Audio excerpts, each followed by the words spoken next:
السلام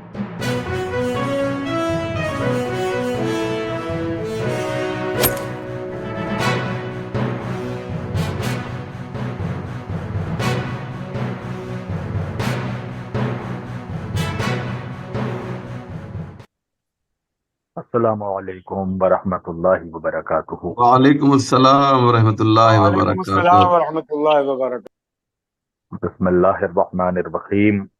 الحمد للہ رب العالمین، الصلاۃ والسلام علی سید الانبیاء والمرسلین وآلہ الطیبین الطاہرین، اما بعد۔ ناظرین کرام اور بالخصوص CNN چینل کے تمام اراکین اور سب سے پہلے مولانا سید اسلم رضوی صاحب قبلہ اور وفا عباس بھائی کا میں ممنون و مشکور ہوں کہ اتنے آفتابوں کے بیچ مجھ جیسے چراغ کو انہوں نے اتنے اہم سبجیکٹ پر گفتگو کرنے کے لیے مدعو کیا اپنے چینل پر۔ ناظرین، جیسے کہ محبت ہے آپ کی۔ مجھ سے قبل ذاکرین نے بھی آپ لوگوں کے سامنے موضوع پر گفتگو کی، فلسفہ اعمال ماہ رجب۔ تو ابھی چونکہ گزارش کی ہے ہمارے وفا عباس بھائی نے کہ ماہ رجب کی فضیلت کے حوالے سے میں آپ لوگوں کے سامنے کچھ گفتگو رکھوں، اور جس طرح مولانا اسلم رضوی صاحب قبلہ نے ہمیں اور تمام ذاکرین کو 7 منٹ کا وقت دیا ہے، اور ماہ رجب بھی 7واں مہینہ ہے، تو میں ان کی حکمت کو بھی سلام کرتا ہوں۔ سبحان اللہ سبحان اللہ، واہ واہ واہ واہ، ماشاء اللہ ماشاء اللہ، جی کیا خوب نکتہ آ، نکالا بھائی آپ نے۔ سبحان اللہ سبحان اللہ۔ شبیر بھائی سے جی کہتے ہیں خطابت، زندہ باد، واہ۔ محبت ہے آپ لوگوں کی۔ علماء کے نزدیک جس طرح کوثر، یعنی پہلے تو یہ بتا دے کہ رجب جو ہے ناظرین، یہ جنت میں ایک نہر ہے جس کا نام ہے رجب، اور اس نہر سے ان لوگوں کو سیراب کیا جائے گا جو ماہ رجب کے اعمال بجا لاتے ہوں، اور جنہوں نے کم از کم ماہ رجب میں ایک روزہ رکھا ہو۔ دیکھیے، آج کے زمانے میں چاہے غیر مسلمین کی بات میں نہیں کر رہا ہوں، چونکہ رجب اسلامی سال کا مہینہ ہے، اور اس لیے بالخصوص یہ مسلمانوں کے لیے یہ پروگرام رکھا گیا ہے۔ عام طور پر پوری دنیا میں یہ دیکھا جا رہا ہے کہ مسلمان بھی جو ہے اس وقت رزق کے پیچھے اس قدر بھاگ رہا ہے کہ وہ یہ تمیز بھی نہیں کر رہا ہے کہ رزق اسے حلال ذریعے سے مہیا ہو یا حرام ذریعے سے مہیا ہو، جیسے بھی بس وہ کہیں سے بھی اس کو مل جائے۔ حالانکہ رزق کا معاملہ یہ ہے کہ قسمت میں اور مقدر میں جتنا رزق لکھا ہے وہ بہرحال ملے گا، اس لیے کہ اس کا وعدہ اللہ رب العزت نے کر رکھا ہے۔ یہ رزق ایک ایسی چیز ہے جس کا وعدہ اللہ نے کر دیا ہے۔ اب یہ ہمارے اوپر ڈیپینڈ کرتا ہے کہ ہم اس رزق کو کس ریسورس سے حاصل کریں، کس ذریعے سے حاصل کریں، یہ اختیار ہمارا ہے۔ چاہے اسی مقدر میں لکھے ہوئے رزق کو ہم حلال ذریعے سے حاصل کرنے، یا پھر اسی رزق کو جو ہمارے قسمت میں آلریڈی لکھا جا چکا ہے ہم اس کو حرام ذریعے سے حاصل کریں۔ تو دنیا میں انسان رزق کے پیچھے بھاگ رہا ہے، مگر اسے اور بالخصوص مسلمانوں کو یہ سمجھنا چاہیے کہ رزق تو آلریڈی وہ چیز ہے کہ جس کا وعدہ خدا کر چکا ہے، یعنی کہ ہر حال میں ہم تک رزق پہنچے گا۔ یہ مولا کائنات امیر المومنین امام علی بن ابی طالب علیہ السلام سے سوال کیا گیا کہ مولا یہ بتائیے کہ اگر کوئی شخص ایک کمرے میں بند ہو، قید ہو، تو اس تک رزق کیسے خدا پہنچائے گا؟ تو مولا امیر المومنین علیہ السلام نے کہا کہ یہ بتاؤ کہ اگر اسی کمرے میں اللہ نے اس کی موت لکھی ہو تو موت اس تک پہنچے گی یا نہیں؟ تو کہنے والے نے، سوال کرنے والے نے کہا بے شک مولا، موت بھی پہنچے گی اور ملک الموت بھی پہنچے گا۔ تو مولا کائنات نے جواب دیا کہ جو اللہ ایک بند کمرے میں موت کو پہنچانے کی قدرت رکھتا ہے، ملک الموت کو پہنچانے کی قدرت رکھتا ہے، وہی اللہ ایک بند کمرے میں رزق کو پہنچانے کی بھی قدرت رکھتا ہے۔ تو بہرحال میرے کہنے کا مطلب یہ تھا کہ آپ چاہے کہیں پر بھی ہوں، آپ کے مقدر کا رزق آپ کو ملے گا، چاہے آپ ایروپلین میں، ہوائی جہاز میں آپ سفر کر رہے ہوں، آپ آسمان اور زمین کے بیچ میں ہیں، مگر پھر بھی ایروپلین میں بھی آپ کو خدا رزق دیتا ہے، آپ ایروپلین میں بھی کھاتے ہیں۔ تو رزق کا کے پہنچانے کا وعدہ اللہ کر چکا ہے، مگر ہم اسی رزق کے پیچھے ایمان خراب کر رہے ہیں اور اسی رزق کو ہم حرام طریقے سے کما رہے ہیں۔ تو اس لیے فرمایا یہ گیا ہے کہ روایتوں میں تم رزق کے پیچھے نہیں بلکہ اپنے آخرت کے پیچھے بھاگو، آخرت کی کامیابی کے لیے جدوجہد کرو، اس لیے کہ رزق تم تک پہنچے گا، اپنی آخرت سنوار لو، اور جب تم آخرت سنوارو گے تو دنیا حقیر بن کر، دنیا ایک حقیر شے بن کر تمہارے پیچھے بھاگے گی، لہذا سب آخرت کے پیچھے بھاگو۔ مگر آج یہ دیکھا جا رہا ہے پوری دنیا میں کہ مسلمانوں کی اکثریت دنیا کی خاطر، رزق کی خاطر، اپنے خواہشات کی خاطر لوگ مسلمان اپنی آخرت کو خراب کیے ہوئے بیٹھے ہیں۔ تو سوال یہ پیدا ہوتا ہے کہ ایسے عالم میں، ایسے ماحول میں کہ جہاں انسان گناہوں سے بالکل بھر چکا ہے، انسان پورے طور پر دنیا پرستی میں اتر چکا ہے، انسان کے دل سے انسان اللہ سے دور ہو چکا ہے، اللہ کی رحمت سے کہیں نہ کہیں وہ دور ہو رہا ہے۔ تو ایسے ماحول میں اور ایسے زمانے میں کیا ہمارے پاس کچھ ایسے ذرائع ہیں جو ہمیں اللہ سے قریب کر سکتی ہیں، جو ہمارے آخرت کو سنوار سکتی ہیں؟ تو ہاں عزیزان گرامی، ہاں ناظرین کرام، ہاں امت مسلمہ، ان ذرائع میں سے جو ایک ذریعہ ہے ہمارے پاس، وہ ماہ رجب کا مہینہ ہے۔ ماہ رجب، یوں تو عام طور پر ماہ رجب کو مولا علی کا مہینہ کہا جاتا ہے۔ ایک تو اس کی فضیلت یہ بھی ہے کہ اس مہینے میں خود مولا کائنات امیر المومنین امام علی بن ابی طالب علیہ السلام کی ولادت باسعادت ہے۔ تو رجب کا مہینہ مولا علی علیہ السلام سے منسوب کیا گیا، اور شعبان کا مہینہ یعنی شہر رسول، یعنی رسول اللہ صلی اللہ علیہ وآلہ وسلم سے منسوب ہے، اور رمضان کا مہینہ پروردگار عالم سے، خداوند کریم سے منسوب ہے۔ اب سوال یہ ہے کہ ہم اللہ کا مہینہ ہے رمضان، تو کیا اللہ تک بغیر وسیلوں کے پہنچنا ممکن ہے؟ بالکل ناممکن ہے۔ اللہ تک پہنچنے کا جو وسیلہ ہے، توحید تک پہنچنے کا جو وسیلہ ہے، وہ ہے رسالت، اور رسالت تک جو پہنچنے کا وسیلہ ہے وہ ہے امامت۔ اس لیے آپ دیکھیے یہ چین ہے کہ رجب سے ہو کر ہم شعبان تک پہنچتے ہیں، اور شعبان سے ہو کر ہم رمضان تک پہنچتے ہیں۔ جزاک اللہ آپ جزاک دیکھیے اللہ آپ دیکھیے عام طور پر ماہ رمضان المبارک میں، حالانکہ وہ اللہ کا مہینہ ہے اور ہر مسلمان کہیں نہ کہیں رمضان میں اعمال کے طور پر یا عبادت کے طور پر وہ کہیں نہ کہیں ایکٹیو ہو جاتا ہے، مگر وہ لذت، وہ چاشنی جو عبادت کرنے سے جو حاصل ہوتی ہے، وہ روحی سکون، وہ سکون کہیں نہ کہیں نہیں ہمیں مل پاتی ہے، اور وہ جو چاشنی ہے، وہ جو لذت ہے، وہ نہیں مل پاتی ہے۔ اس لیے کہ امام علیہ السلام فرماتے ہیں کہ مثلا نماز کے لیے پرٹیکولرلی امام نے فرمایا کہ نماز کی لذت سے گناہگار جو ہے وہ نماز کی لذت نہیں چکھ سکتا،